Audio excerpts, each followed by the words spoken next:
And to the Fox News voter fraud unit now, in charges of election fraud in the 2008 presidential race. Allegations that some of the presidential petitions that put Barack Obama and Hillary Clinton on the ballot in Indiana were faked. 4 Democratic officials and political operatives were charged this past week with forging names and signatures of unsuspecting voters. In fact, reports have said so many names were forged that the president may not have legally qualified for the Indiana primary ballot. The former longtime chairman of the St. Joseph County Democratic Party, Butch Morgan, is accused of ordering the alleged scheme carried out inside the county Democratic headquarters. The Democratic Voter Registration Board supervisor, Pam Burnett, and Democratic elections worker Beverly Shelton were also charged, as was Democratic volunteer and former board worker Dustin Blythe. Blythe allegedly forged signatures on Obama's petitions, but when we caught up with him last November, he wouldn't talk about it. Can you talk to us about the petitions? No, I'm sorry. I don't have anything to say. Did you forge any signatures? I don't have anything to say. Did you fake any petitions at all?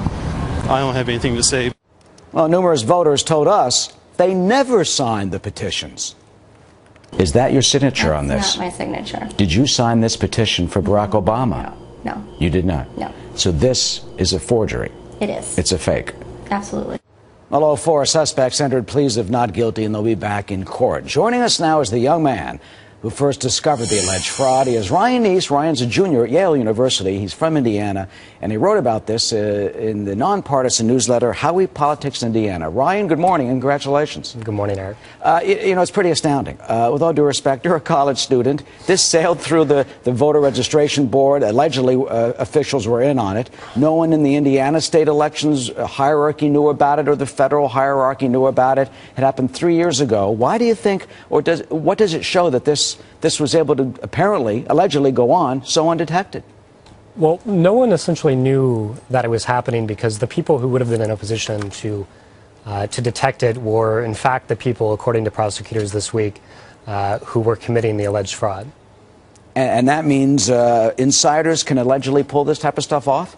That's exactly what happened. The process in Indiana is to submit ballot petitions to voter registration offices throughout the state, but it was officials in those voter registration offices that apparently were committing the fraud. What does this do to the credibility of the election system? And we all want to trust it. We all want to make sure that there's no voter or election fraud. Yet then you have something like this.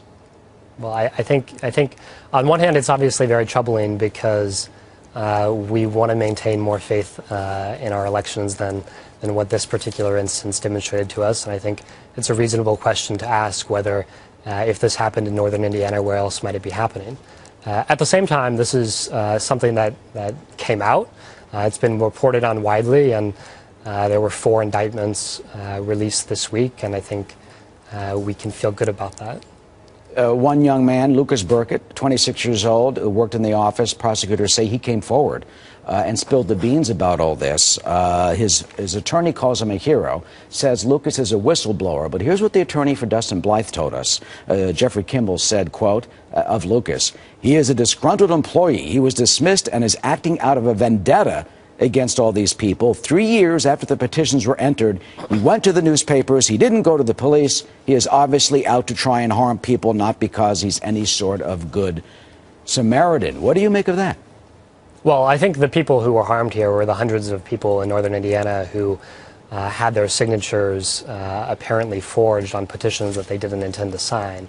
I think Mr. Blythe's attorney is obviously going to make as strong of a defense as he can of him, but I'm inclined to believe that the whistleblower on which prosecutors are in large part relying to make this case is a hero. I agree. I think this is one of the things that we can feel best about all of this.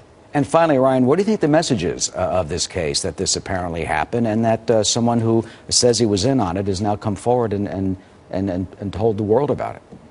Well, I think the message is vigilance. The problem here is that no one was really watching the watchmen, but as long as people like the whistleblower who came out last week and who started cooperating with prosecutors last fall exist, I think, and as long as media like you and others are interested in covering these kind of things, I think hopefully we'll continue to discover this when it happens. All right, Ryan Neese, who's at Yale. Now we know why you're there. Ryan, thanks so much for joining us this morning, and congratulations on your work. And by the way, you talk about us covering this stuff. Voter fraud at foxnews.com is our address. We have a voter fraud unit. We are on these allegations and charges and similar types of cases across the country. Ryan, thank you so much.